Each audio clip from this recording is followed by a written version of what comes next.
이곳 샌디에고는 엘레멘터리 스쿨 학년이 올라가면 학교에서 악기 하나씩을 배우게 됩니다. 주로 뭐 바이올린, 플루트, 클라리넷들을 배우죠. 휴대하기가 좋으니까 다들 그날이 되면 악기를 들고 갑니다.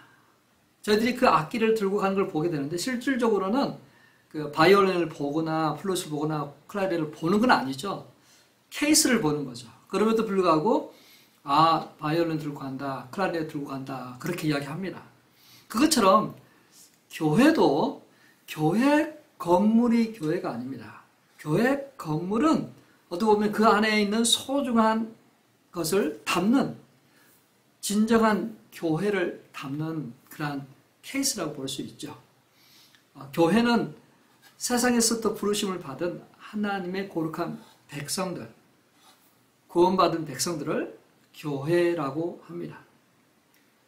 오늘 등장하는 7교회, 소아시아, 지금의 터키 지역에 존재했던 교회들입니다. 하나님께서 이 7교회들을 보시고 칭찬하시고 책망하세요. 오늘날 우리 교회 또 주변 교회 여러 교회들이 가지고 있는 그러한 문제와 상황들을 잘 설명해 주는 그러한 교회들입니다.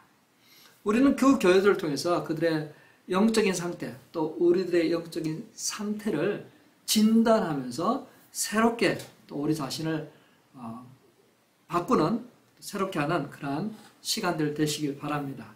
마음을 새롭게 하는 변화를 받아 하나님의 선하시고 기뻐하시고 온전한 뜻이 무엇인지를 알 수 있는 그러한 시간이 되었으면 합니다.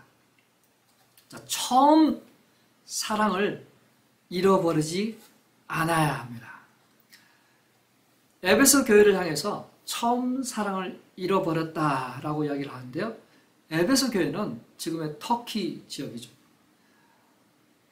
로마 황제가 그 에베소라는 그 도시를 자치권을 주고 또 그것의 민주적인 기능이 활발하게 작동됩니다.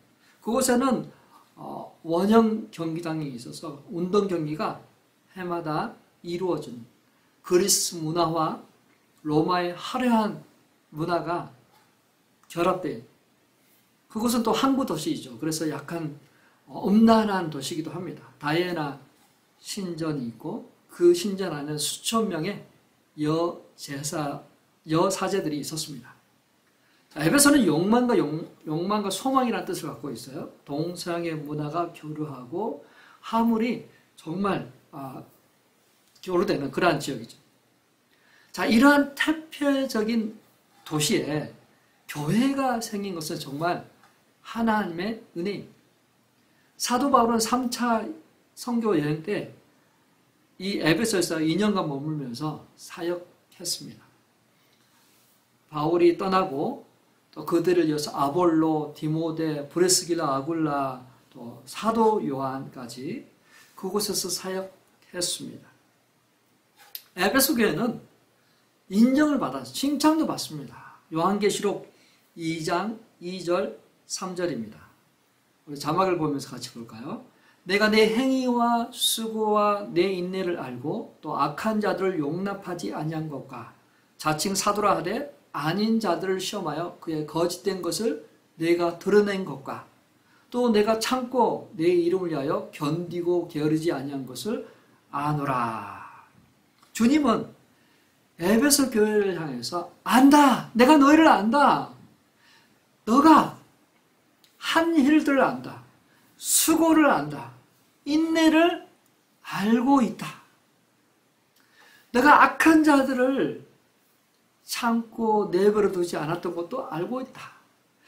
자칭 사도라고 하는 자들을 시험해서 그들이 사도가 아니라 거짓말장애인 것을 밝혀낸 것도 내가 알고 있다.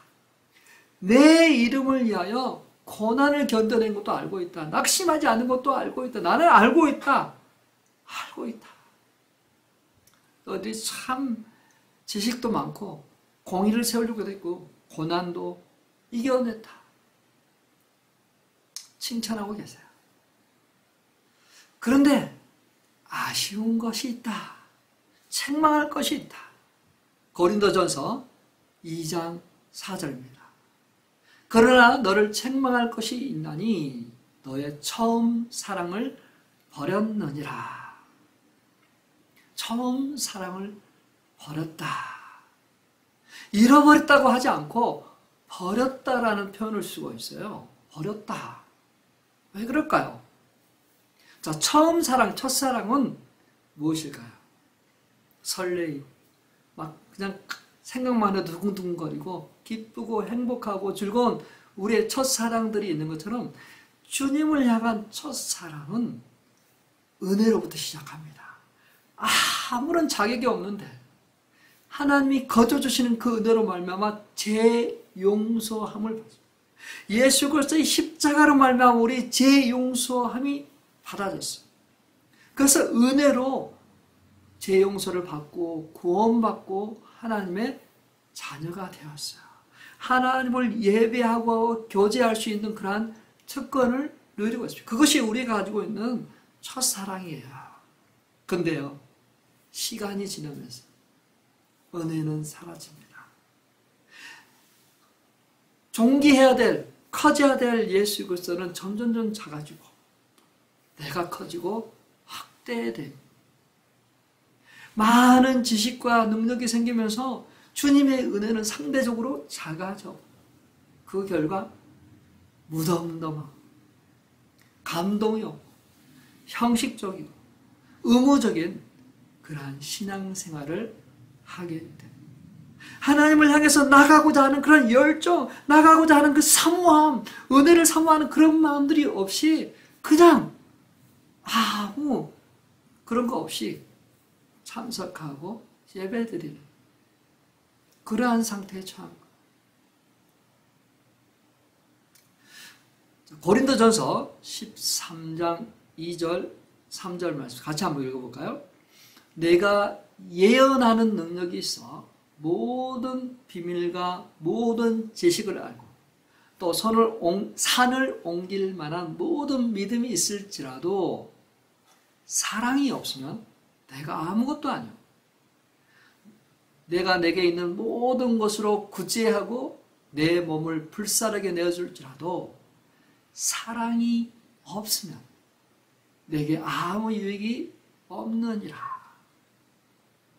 자, 사랑이 없으면 저런 능력을 가지고 있어도 모든 비밀과 모든 지식을 알아도 산을 옮길 만한 그 엄청난 믿음을 갖고 있어도 사랑이 없으면 울리는 꽹과리와 같다. 시끄러운 소리에 불과하다. 그 사랑이 동반되지 않는 사랑이 없는 그러한 믿음과 신앙생활, 그러한 어떤 봉사는 우리가 참 경계해야 돼. 그런 의미에서 우리는 처음 사랑을 잃지 않기를 바랍니다.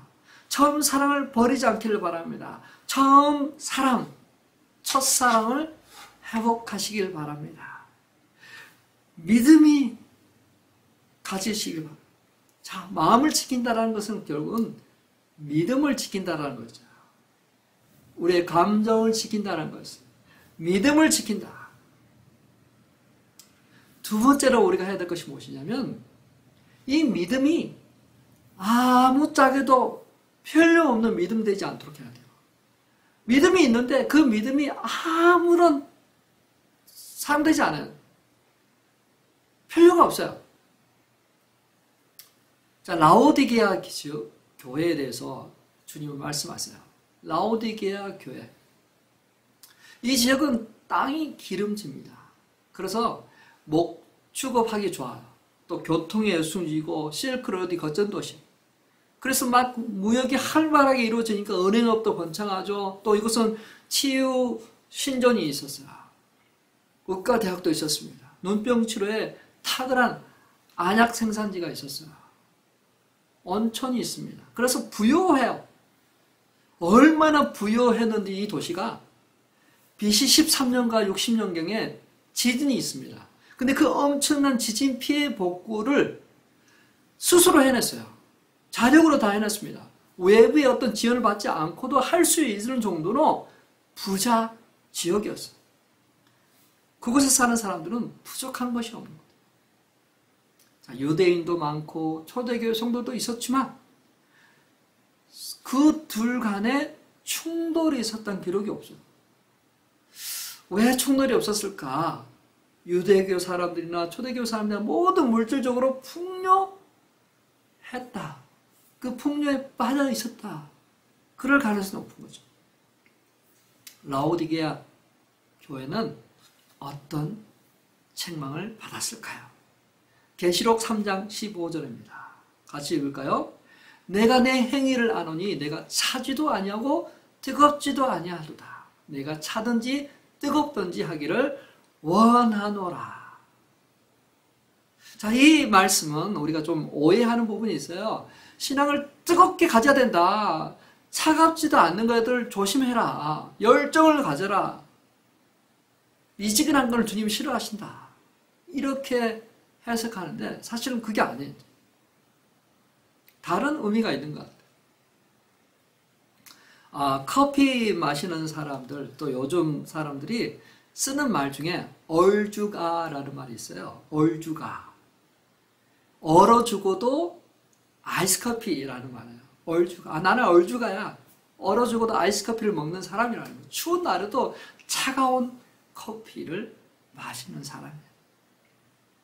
근데 어떤 사람은 또 뜨거운 걸 좋아하죠. 뜨거운 커피, 차를 즐겨 마십니다. 음식도 항상 뜨거운 걸 마시죠. 우리 아들 친구 중에 하나가 있는데 학교 음식을 잘 안 먹어요. 도시락도 잘 안 먹어요. 왜 그러냐? 항상 뜨거운 음식. 그 음식을 먹어야 돼요. 그래서 저희 집에 올 때도 저희들이 항상 뜨거운 음식을 대접합니다. 영양학자 킴벌리 스나이더는 말합니다. 차가운 물은 인간의 몸에 이상적이지 않다. 우리 몸은 체내에 잘 흡수되는 온도, 미지근한 물을 먹어야 된다. 만약에 차가운 물이 들어가면 그 물을 약간 좀 데펴야 돼요. 그 데피기 위해서, 온도를 높이기 위해서 에너지를 소비해요. 차가운 물이 들어가면 위 주변의 혈관이 수축시켜서 수분 흡수가 늦어지고 소화 과정이 늦어져요. 반면에 미지근한 물, 따뜻한 차는 소화 능력을 높입니다. 아침 공복에 물 한 잔이 보약이란 말 많이 하잖아요. 어떤 물을 마시느냐? 바로 미지근한 물을 마셔야 되는 거죠. 찬물과 뜨거운 물이 섞여 있는 미지근한 물. 그게 보약이에요. 라오디게아 지역은 땅도 좋고 교통도 좋고 상업도 활발하게 이루어지고 은행업도 있고 의술도 발달되어 정말 부족한 게 없어요. 다 좋아요. 딱 한 가지가 안 좋아요. 딱 한 가지. 물이 좋지 않아요. 물이. 마실 수는 있는데 석회질이 너무 많아요. 이곳 샌디에고도 사실 석회질이 좀 많은 편에 속합니다. 라오디게아 주변에는 좋은 데가 참 많거든요. 골로새 지역은 막 산에서 내려오는 차가운 물이 있어요. 또 근방에 있는 히에라폴리스는 뜨거운 온천이 있습니다. 그래서 뜨거운 그 물로 목욕을 할 수 있잖아요. 근데 라오디게아 사람들은 뜨거운 물도 없고 차가운 물도 없는 좀 어중간한 상태에 있어요. 마실 물도 석회질이 많아서 잘 못 먹는 거죠. 그래서 이 라오디게아 사람들은 약 5km 정도 떨어져 있는 곳에서 뜨거운 물을 파이프로 이렇게 공급해 왔었어요. 근데 그 뜨거운 물이 오다가 식어지고 미지근해지고, 그래서 막상 도착한 그 물은 목욕물로 쓰기에도 너무 차가워요. 또 먹기에도 마실 수가 없어요. 이미 더러워져요. 그러니까 뭐 이렇게 쓰지도 저렇게 쓰지도 못하는 쓸모없는 물인 거예요. 물. 자, 여기서 너희가 덮든지 차든지 하라고 한 의미는 바로 여기서 찾을 수 있어요. 아무 쓸모없는 물이 된 것처럼 아무 쓸모없는 믿음을 가지지 말라는 거예요. 믿음을 가지고 있지만 어느 쪽에도 기쁘게 하지 못해요. 하나님을 기쁘시게 하지도 못하고 사람들에게 인정받지도 못합니다. 어디에 써야 될지 이게 아무 짝에도 필요 없는 그런 믿음을 갖고 있다는 거예요. 근데 라오디게아 사람들은 그 사실을 잘 몰라요. 분명히 신앙생활 해요. 믿음 생활 해요. 그렇지만 아무 짝에도 필요가 없어요. 그들은 말합니다. 나는 부자라, 부요해서 부족한 것이 없다 착각하고 있는 거죠. 물질이 가져다 주는 그런 하나의 병폐이죠. 물질에 많이 갖고 있으면 부족함이 없어요. 그래서 하나님을 찾지 않습니다. 믿음이 소용이 없어요. 근데 예수님은 그들의 영적인 상태를 이렇게 진단하고 있어요. 실상은 너희가 죽었다.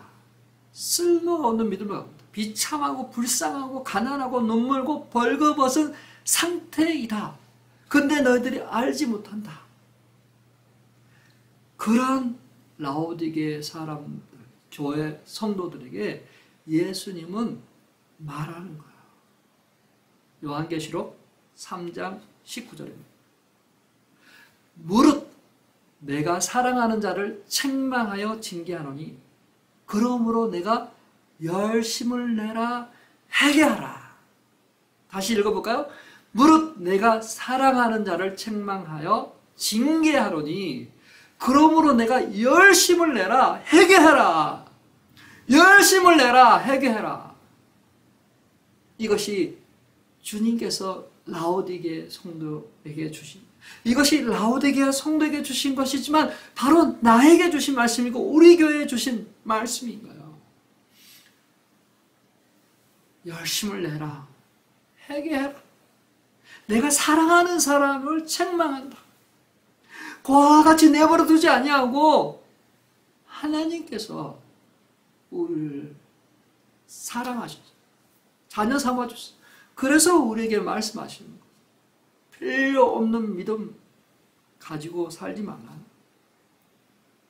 사랑하는 성도 여러분, 우리의 믿음을 한번 돌이켜 봐야 될 것 같아요. 진단해 봐야 될 것 같아요. 내가 가지고 있는 이 믿음이 내 삶과 내 이 시대에 어떻게 쓰여지고 있나?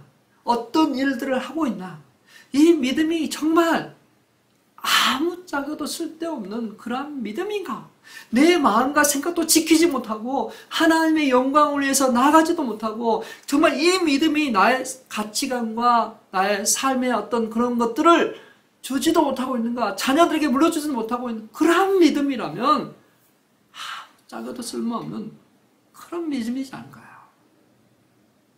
열심을 내십시오. 회개하십시오. 이 믿음이 살아 움직이도, 이 믿음으로 산을 옮기는, 이 믿음으로 죽은 자를 살아내는, 이 믿음으로 소망과 감사를 넘어주는 그러한 믿음 되기를 바랍니다. 자, 우리는 작은 믿음을 갖고 있어도, 작은 능력을 갖고 있어도 그것을 가지고 칭찬을 듣는 자가 될 수가 있어요.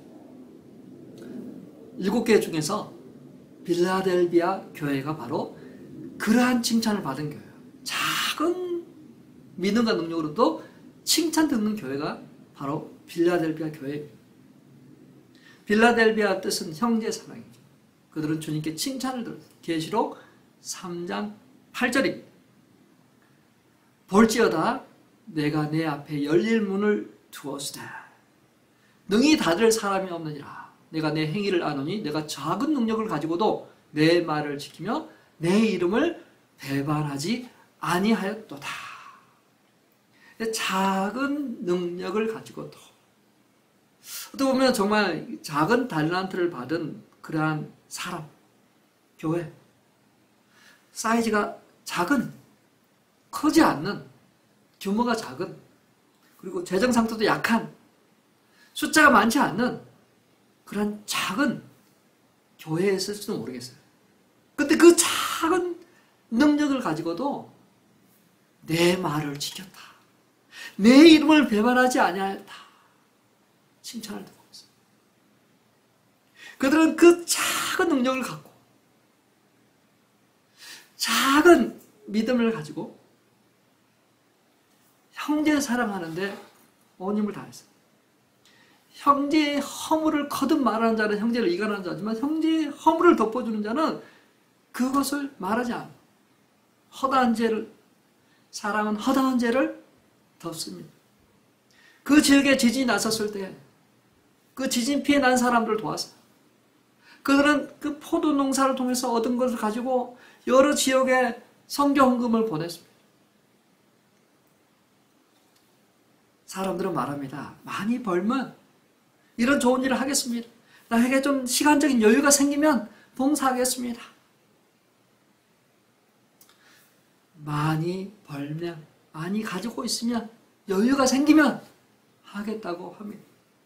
정말 그 마음은 진심이었을 거예요. 그러나 물질이 가져다주는 파괴적인 힘을 우리는 간과할 수 있어요. 물질은 사람의 마음을 변하게 합니다. 욕심과 탐욕으로 물들게 합니다. 하나님이 아닌 다른 것을 의지하고 찾게 합니다. 그래서 사실 무서운 거예요. 그래서 우리 마음과 생각을 지켜야만 돼요. 내 마음을 무엇으로 채우느냐에 따라서 그것이 영향을 줍니다. 하나님의 말씀으로 채우시길 바랍니다. 성경을 읽으시길 바랍니다. 기도하면서 성령님께서 내 마음을 서칭하도록, 성령님께서 내 마음에서 일하시도록 그렇게 하시길 바랍니다. 그래야 변함없는 사랑을 가질 수 있어요. 변함없는 사랑, 첫사랑을 유지하면서 정말 하나님 앞에 게으르지 않냐고 나태하지 않냐고 하나님 앞에 작은 능력을 가지고도 하나님 앞에 드리고 봉사하고 섬기는 그러한 삶을 살 수 있는 거예요. 저희들이 쭉 보면은 누가 도우느냐, 누가 위로할까, 누가 함께하느냐, 고난당하는 자가 함께합니다. 없는 사람이 함께합니다. 겪어본 사람들이 나눕니다. 물론 많은 물질을 가지고도 마음을 겸손하게 섬겨주시는 분도 계세요. 정말 그런 분들 보면 오히려 그 믿음이 더 큰 거예요.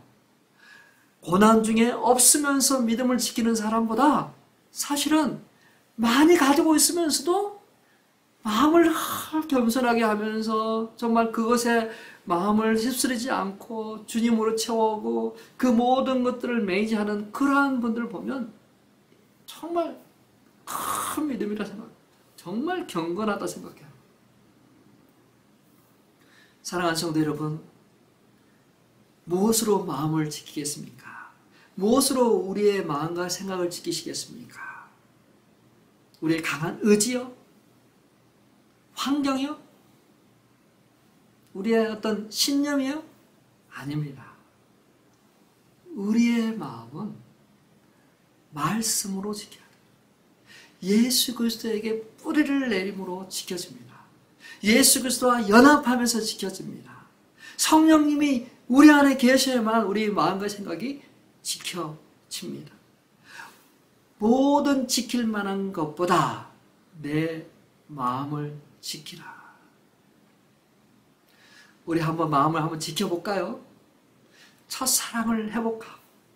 정말 주님을 향한 그러한 열정을 해볼까?